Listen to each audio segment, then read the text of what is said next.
A very good morning to all our viewers. I'm Smriti Rastogi with Breakfast News. In the next half an hour, we will get you all the latest news from every front. But before we begin the bulletin, a quick look at the top headlines. Election Commission cancels Lok Sabha by polls to Anantnag, says situation not feasible to hold polls now.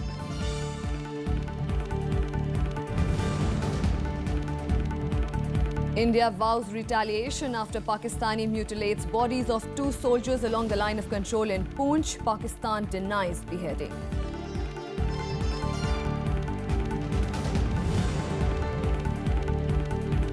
Big setback for Nepal Prime Minister Pushpa Kamal Dahal. Coalition partner decides to withdraw support over impeachment of Chief Justice Sushila Karki.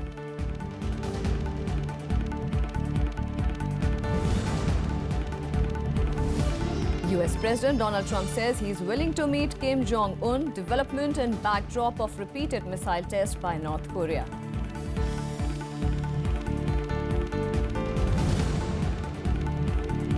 India take on defending champions Australia in the 3rd round Robin League match of the Aslan Shah Cup today.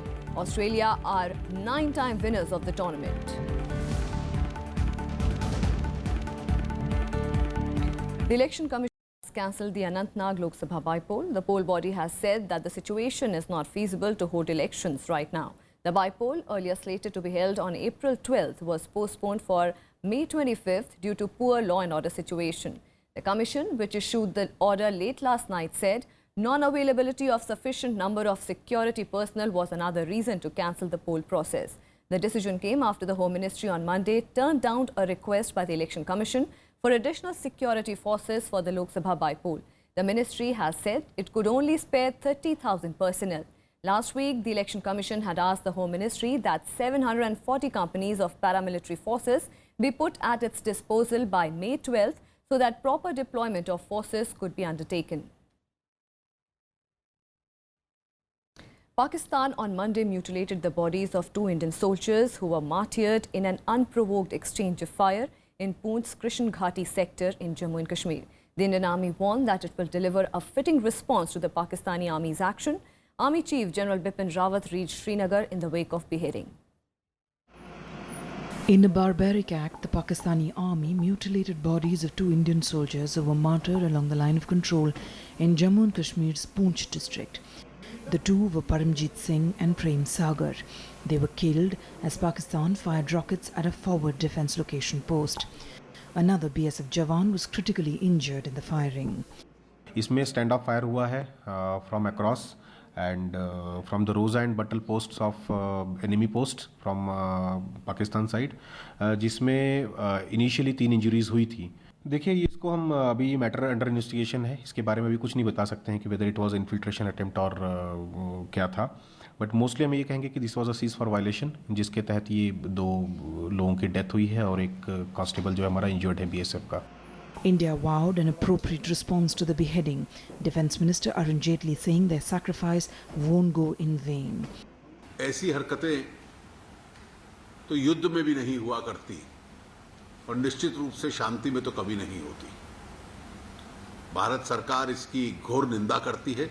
हमारी सेना और फौज के ऊपर पूरा भरोसा है कि इसकी जो प्रतिक्रिया उनको करनी पड़ेगी वो करेंगे और जो ये बलिदानी हमारे 2 सिपाहियों की है ये व्यर्थ नहीं जाएगी. The Indian Army released a press statement saying such despicable acts by the Pakistan Army will be appropriately responded. जी गवर्नमेंट ਨੂੰ ਤੇ ਅਸੀਂ ਕੀ ਕਹਿਣਾ ਵਾ, ਸਾਡਾ ਭਰਾ ਤੇ ਵਾਪਸ ਆਉਣਾ ਨਹੀਂ ਤੇ ਸਾਨੂੰ ਮਾਣ ਵੀ ਆ ਵੀ ਦੇਸ਼ ਬਦਲੇ ਸ਼ਹੀਦ ਹੋਇਆ. ਅਸੀਂ ਸਰਕਾਰ ਤੋਂ ਇਹ ਮੰਗ ਕਰਦੇ ਪਏ ਨਾ ਸ਼ਹੀਦਾਂ ਦਾ ਬਦਲਾ ਜਿਹੜਾ एक बार मुंह तोड़ जवाब देके जरूर लिया जाए. जिस तरीके से वो लोग किए हैं उसी तरीके से हमारी फौज उनके साथ में उनका भी नछातर करके और सर काट करके लाए. The attack took place under cover of heavy mortar fire. A Pakistani Special Forces team sneaked 250 meters across the line of control into the Poonch sector and beheaded the soldiers. साबित हो चुका कि पाकिस्तान की terrorist state है और fail है और उस डेस्परेशन में वो अपनी प्रेजेंस महसूस करने के लिए इसको गन को, मिलिटेंसी को, टेररिज्म को और इस प्रकार के हरकतों को एक इंस्ट्रूमेंट ऑफ डिप्लोमेसी के तौर पर वो यूज़ कर रहा है, जो उसकी बिल्कुल कहना चाहिए बेवकूफ़ाना उसकी सोच है और कायराना जिसका जो हरकत है उसका उसको जवाब मिलेगा। The Pakistani army has, however, denied mutilating the bodies, saying they would never disrespect a soldier. Opposition parties led by the Congress questioned the centre's policy on Pakistan, accusing it of compromising national security. मुझे ये तो विश्वास है कि army ज़रूर जवाब देगी, लेकिन जिस तरह से ये वाक़या, ये इंसिडेंट्स बढ़ते जा रहे हैं, पिछले 35 महीनों में लगभग 199 के करीब हमारे जवान मारे गए हैं और जो सीज़फायर वायलेशन हुए हैं वो 1343 हुई हैं। There are frequent violations of ceasefire and Pakistan has been doing this. I appeal to the government of Pakistan to take control of the situation and rein its army not to resort to such ceasefire violations.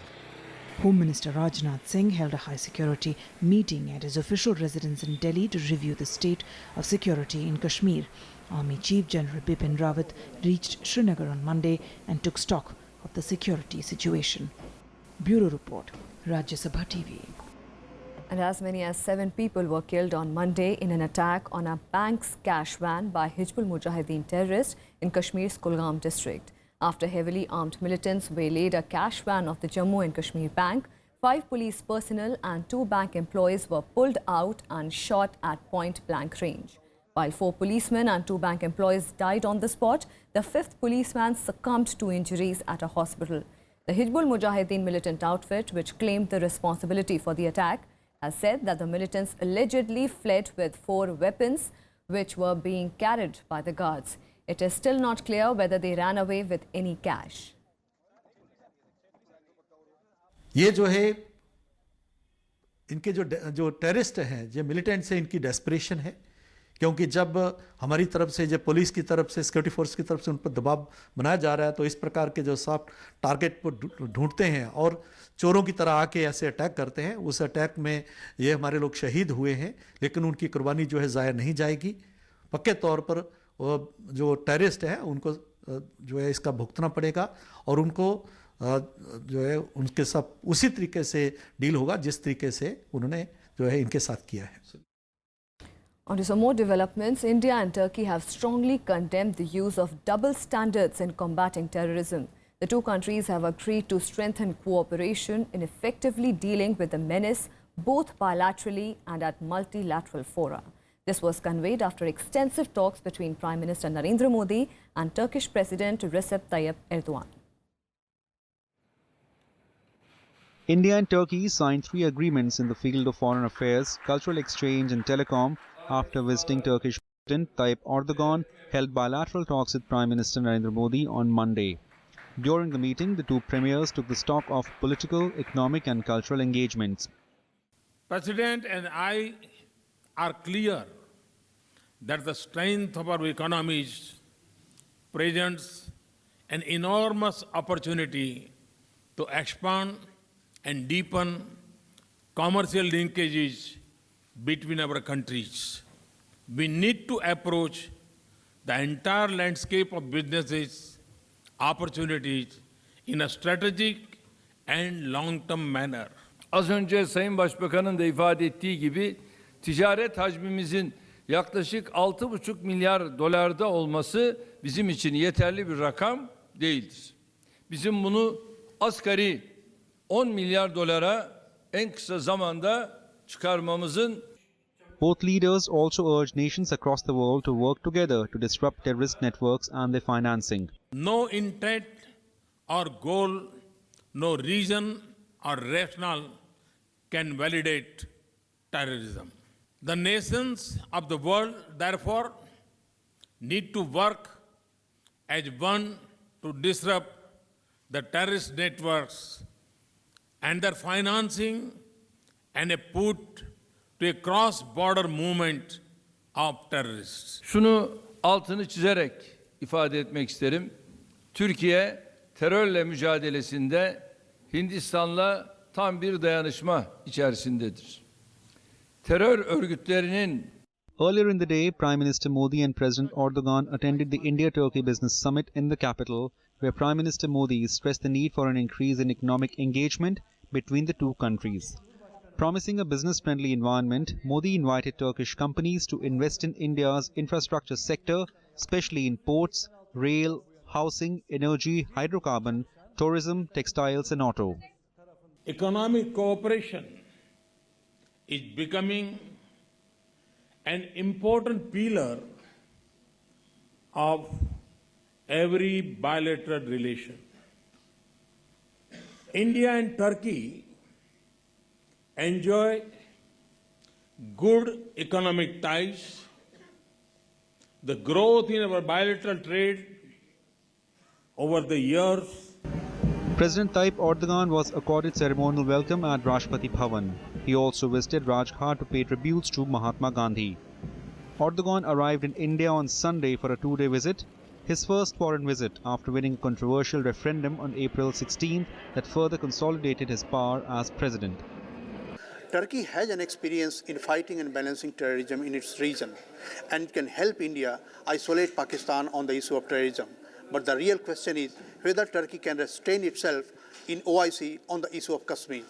Akhilesh Suman for Rajya Television with camera person Sudhanshu in Delhi. Prime Minister Narendra Modi will today hold a review meeting with the Revenue Department to take stock of the anti-black money drive in regard to the tax collected post-note ban. He will also review the steps taken for the rollout of GST. The meeting will discuss the disclosures made in the tax amnesty scheme announced after the scrapping of old 500 and 1000 rupee notes in November last year.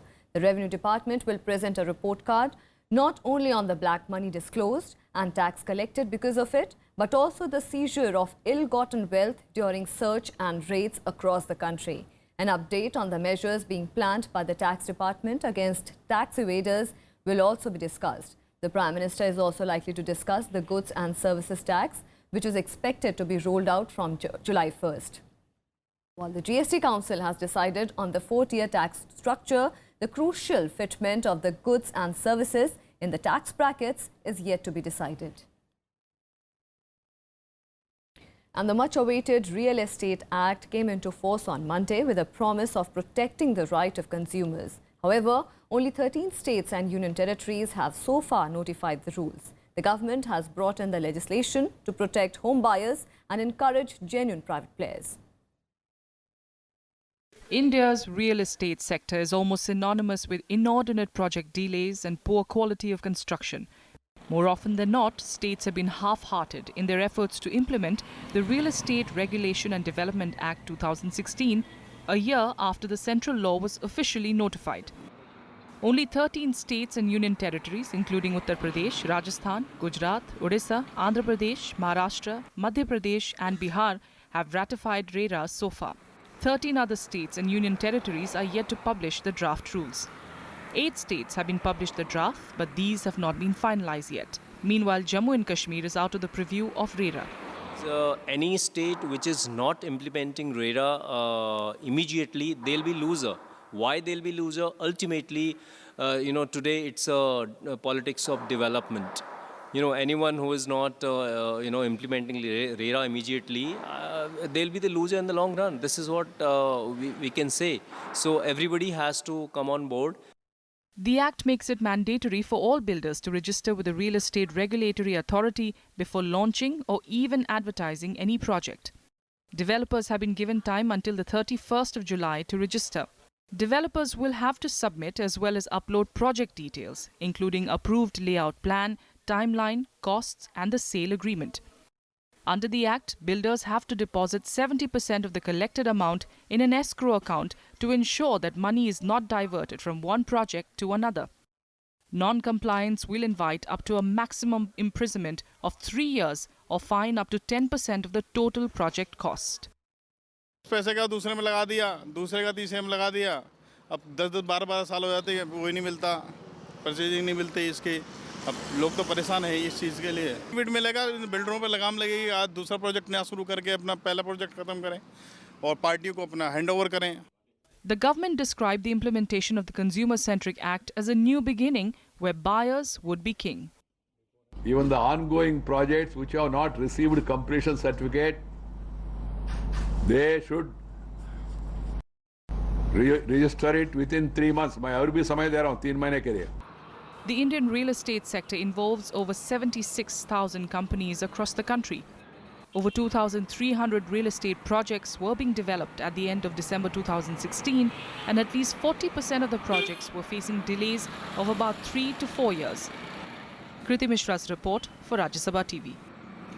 Meanwhile, expressing concerns over the part of states to be played in the implementation of the Real Estate Act, Union Minister M. Venkaiah Naidu has asked the Chief Ministers to soon notify the rules under the Real Estate Act. The minister also expressed deep concern over reports that some states and union territories have diluted the key provisions of the Act. In his letter to the Chief Ministers, Naidu said, "The Act of Parliament has a certain inviolable sanctity and there can be no such dilution of the provisions of the Act and that the spirit of the Act." He said it is a matter of concern that the real estate rules have so far notified only in respect of 13 states and union territories. Naidu has also asked the states to set up the regulatory authority and the appellate tribunal under the Act. The minister said no new projects can be offered by developers to buyers without their registration with the regulatory authority. The Real Estate Regulation and Development Bill 2016 was passed by the Parliament in March last year, and all the 92 sections of the Act have come into effect from Monday. With that, we'll slip into a very short break. More news and updates on the other side. Stay with us.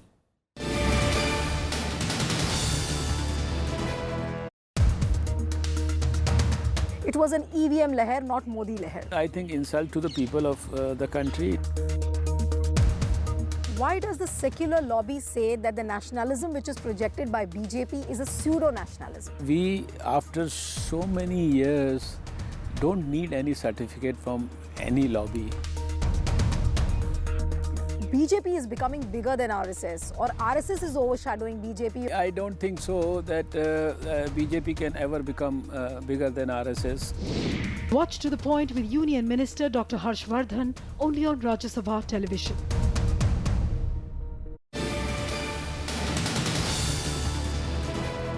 Welcome back. Oil Minister Dharmendra Pradhan has ordered inspection of all petrol pumps in Uttar Pradesh and random checks elsewhere to detect short selling of petrol and diesel by tampering with the system in dispensing units. This comes after the Uttar Pradesh Special Task Force raided 11 petrol pumps and found out alleged stealing of 50 millilitres of fuel in every litre dispensed to the customers. The Union Minister said that though the responsibility of the right quantity of the product dispensed lies with the state governments, 2 officials of the state-owned fuel retailers have been suspended following the raids. He also added that the consumer interest is paramount and strict action will be taken against those found guilty. Meanwhile, taking a cue from Uttar Pradesh, the Delhi government has also ordered a crackdown on the unscrupulous petrol pump owners in the city. It has directed its Weights and Measures Department to ensure that the petrol pumps in the city dispense the purchased quantity of fuel to consumers. अगर STF की report इस प्रकार की जो हमारी MDG tamper की तथ्यों को पुष्टि करेगी तो मैंने पहले भी कहा तो और आज भी कह रहा हूं कि कड़ी से कड़ी कार्रवाई और निरस्त तक भी किया जाएगा. On to some more developments, the main opposition parties on Monday once again underscored the need for unity to put up a credible front against the central government. Addressing a conference in Delhi, CPM leader Sitaram Yechuri said that the entire opposition should select a common candidate for the coming presidential election to send across a political message. Congress leader Digvijay Singh, however, cautioned that opposition unity should be ideological rather than individualistic. Opposition parties came together on the occasion of 95th birth anniversary of former Lok Sabha MP and socialist leader Madhu Limai. Various political leaders used the occasion to critique the policies of Prime Minister Narendra Modi and the BJP-led government at the centre. The Congress, Left, JDU, NCP and labour organisations were of the unanimous view that inequality and communalism had increased to dangerous levels. जो उन्होंने कहा था, जनता से जो करार किया था, कौन किया था, उसको छोड़कर सब कुछ कर रहे हैं, सब कुछ कर रहे हैं। लव जिहाद, घर वापसी। CPM General Secretary Sitaram Yechuri spoke of the need for the entire opposition to come together with a common presidential candidate. सबसे पहला टेस्ट होगा कि आने वाले हमारे राष्ट्रपति के चुनाव। आज जरूरी है देश को, जिस तरीके की हालत है, कि एक ऐसा राष्ट्रपति हो जो इस संवैधानिक व्यवस्था और इस ढांचे को बरकरार उसकी रक्षा कर सके। The Congress also supported the suggestion but cautioned that it needs to be an ideological battle rather than an individualistic one. देश को इन सांप्रदायिक शक्तियों से बचाना है, इन फासीवादी शक्तियों से बचाना है, तो हमारे सामने एकमात्र विकल्प है unity of progressive forces. Many labour organizations were also involved with the conference that were organized on the occasion of May Day. The discussions also focused on the plight of farmers and labourers in the country. Panchanan Mishra's report for Rajya Sabha TV. And shifting our focus on the international front, in a major blow to Nepal Prime Minister Pushpa Kamal Dahal, its coalition partner, the Rashtriya Prajatantra Party, has decided to withdraw its support from the government over the impeachment motion registered against Chief Justice Sushila Karki. After a meeting of the Central Committee, the party said that it was pulling out of the government in protest of the impeachment motion, which was immature and irresponsible, and that it was moved with an ill intention.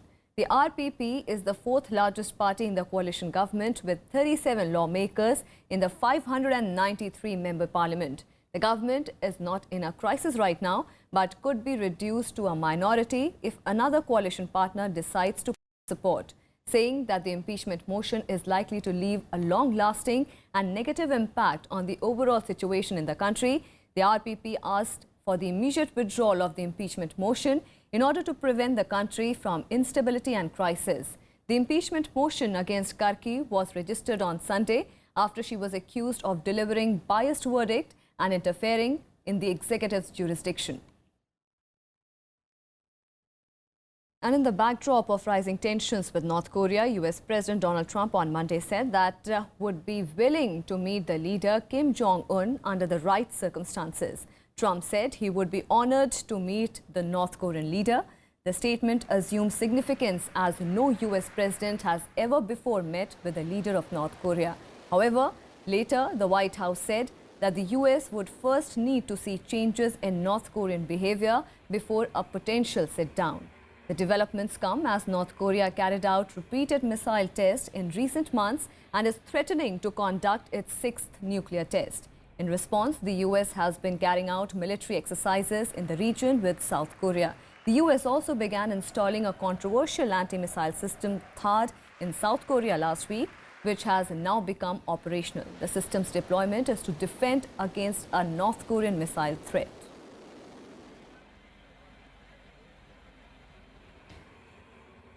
Just to clarify on North Korea, were those conditions that you laid out earlier question, are those the conditions that would have to be met before there was any meeting, i.e. that North Korea would have to agree to totally disarm its nuclear program, stop threatening their neighbors? Are those the conditions? I think those are some of the conditions. There's going to be a whole host of ones that we determine, that the State Department determines in consultation with the President that have to be met. As I mentioned, we are so early into this process that I don't see this happening anytime soon. But I think that, as the President, like I said, under the right circumstances, those circumstances aren't present today, and there would have to be significant change for that to even be a possibility. More international news and world wrap. India has gifted nearly 50 vehicles worth 90 million Nepali rupees to Nepal for the 14th May local polls. The elections are the first to be held in the country in over 2 decades. The handover took place days after Prime Minister Narendra Modi, in a telephonic conversation with his Nepali counterpart, Pushpa Kamal Dahal, expressed India's commitment to the smooth conduct of the polls.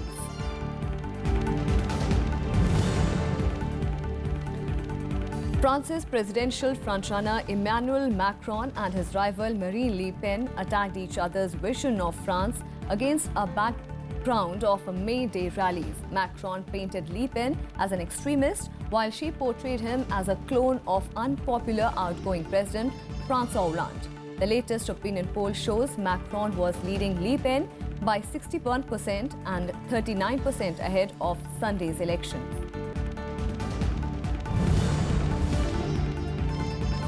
The Palestinian militant group Hamas, which rules Gaza, has published a new policy document. This is the first document since its founding. It declares for the first time a willingness to accept an interim Palestinian state within pre-1967 boundaries without recognizing Israel. The text is seen as an effort by Hamas to soften its image. However, Israel says that Hamas was attempting to fool the world with the document.